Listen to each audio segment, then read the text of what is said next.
man. Detroit versus everybody, man. Detroit, we rep the hardest, man. We gain the hardest. You know what it is, man. Detroit, CJ, holla at your boy when we get home. Don't forget to check out our sponsor, The Health Blaze, at thehealthblaze.com. 100% all natural products from lotions, soaps, foot soaks, bath bombs, and much, much more. Use the promo code Goodfella1Boxing. Tell them your boy CJ Goodfella sent you. Get 18% off. We out.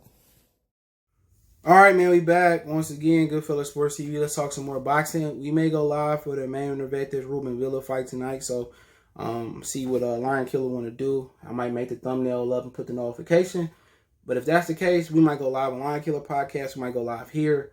And if we go live here, I'll be going live twice tonight. So, make sure you look out for that. We won't be boxing the first one. But let's get to it.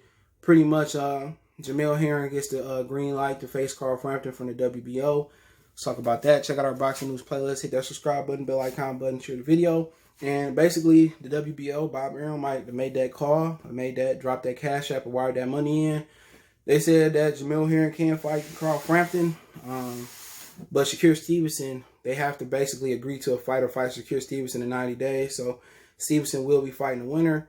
Jamel Herring has hinted that he might fight Frampton, and that might be the end of his chapter in boxing. So, at the end of the day, if Herring beats Frampton, which ain't out the realm of possibility, Shakur will probably be fighting somebody for the WBO belt. I'm not sure what the rankings look like, so I got some more news coming in right now.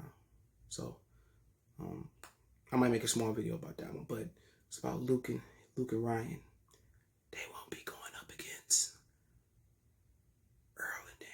So, they still be on the 5th, but I got some inside information that just came in. But it's good for Jamel, you know what I'm saying? I think he got a nice height and length advantage over Frampton. Frampton, he's known to hit that canvas. One of the guys that he fought in his PBC debut, he dropped him like 3 or 4 times. And apparently somebody told me that brother got killed by the Mexican cartel in Mexico. So that was sad when I heard that. But Frampton got magic in his hands. He can pop. I think he may be a little bit dimension-wise too small, too short for 130. But he ain't got no chin. I ain't say he got no chin, but he known for going on the canvas. And Herring being a southpaw, he just got to really use his height and his length. I think his left hook is going to be a key in that fight. As far as, Frampton jumping in and him have to turn in Frampton. I think his left hook can set up, or his right hook. I forgot he a southpaw. His right hook can set up his straight left hand. And Frampton going to have to take chances getting in. So, I mean, Frampton ain't like the fighter he fought last time. A guy that really just walk in and take punishment. Like I said, he known for being on that canvas. Frampton going to try to jump in with feints. He going to be a little bit more educated on pretty much trying to get inside Jamel Herring's length. So, he going to try to kind of feint. He going to try to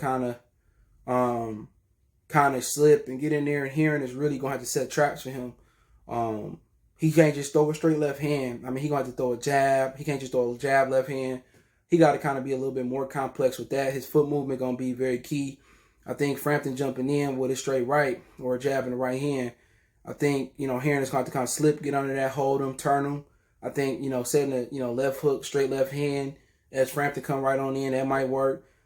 Even, letting Frampton come in and walk him with an uppercut, a left uppercut, that may work. But really just keeping him on the outside, and every time he come in, either you making him pay a tax, and making him pay a tax, at least wearing him down by holding him, or he walking into a straight left or a right hand, or he walking into an uppercut, and that's basically what the game plan will have to be. Herring really making him stay on the outside, keeping the jab down his throat, his movement being slick, Frampton trying to get in the side, and Frampton get on the inside, and Herring allow him to work, then that might be a tough fight for him. I think Frampton will really kind of, shoot shine, work the body. He can punch a little bit. Not sure what the puncher he is at 130. I kind of remember him from more of his fights at 126. But, Leo Santa Cruz did it. He boxed it. He boxed him. He stuck and move. And that's the key of really beating him. He too small for 130. It don't mean that Jamel got to just roll grade him and run over him. Just, box, stick and move, and, you win the title. Either you defend it versus secure your friend, or you drop the belt and you retire a champion. I'm not mad at that, but Frampton is a blue chip fighter here. Power in both hands, good fighter, good hand speed.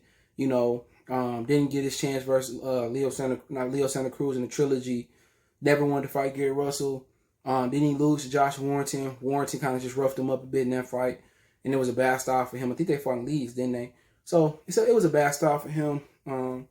and he just couldn't. I think he was weight drained at that point, so he don't belong at 130. Jamel should show him he don't belong at 130. But quite frankly, I probably favor Frampton. I think he's just he's just a class above Herring, but also even to fight out his Herring is big, strong. He really a 35-pounder, probably should be at this point at 140. So it really even itself out. You got the more skilled fighter in Frampton. You got the bigger, stronger fighter that got some skills in Jamel Herring. He a southpaw, might be an advantage, could be a disadvantage. Don't know how good Frampton is against southpaw, so that's something to look at as well too. But also, Herring said the fight can be in the U.S., it can be in the UAE, it could be in Ireland, so they can fight in any of those 3 places. Probably depending on the pandemic.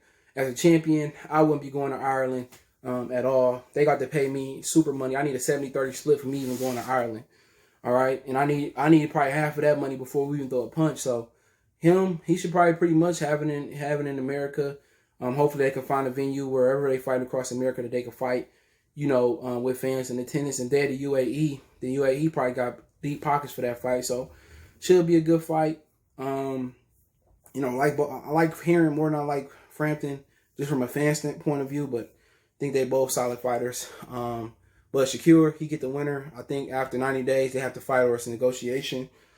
I favor Shakur over both of them. Big, strong kid. He one of the guys that kind of can match Jamel Herring in dimensions. He really belonged at 35, Shakur Stevenson. But, personally, I think him and Frampton, Herring a good fight. I just think he just levels above Herring in the blue chip, skills department. But I think him and Frampton, that's a solid fight as well too. I think Shakur probably stopped Frampton. I think he tried to prove me wrong that he don't have no dog in him. You know what I'm saying?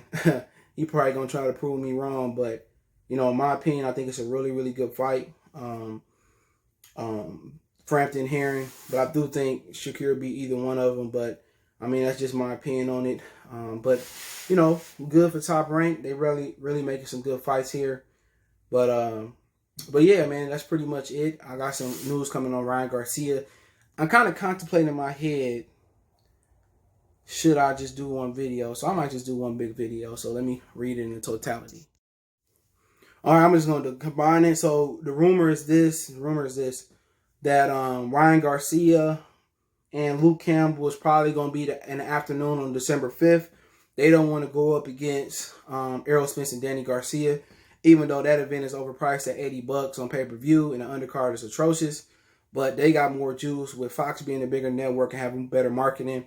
So on the zone, Luke Campbell and Ryan Garcia probably will be coming on in the afternoon, like a UK card. Not sure exactly where the fight is going to be held at, but I'm guessing they might try to do it in Hollywood, Florida. I heard it was probably going to be at Fantasy Springs in California, but they probably going to want a gate there. So don't be surprised if that fight is not at the Hard Rock, just like Damon Haney and Gamboa and Gabriel Rosado and Danny Jacobs. So I could see a situation where that fight is probably going to be in Florida or at a venue that allows them to have fans. Not sure if they can have fans in the UK yet, but it should be very, very interesting to see pretty much where they go with it at. But right now, Ryan and Luke, I'm hearing that it could land on the afternoon like a UK card. So they don't want to go against Danny and Earl. So let me know what you guys think about that. Don't forget me on Facebook, Instagram, Twitter. You can reach out if you have a business question, inquiry, sponsorship, video request. Keep sharing the videos. Want to make a donation to the channel? Cash App CJ Good 313.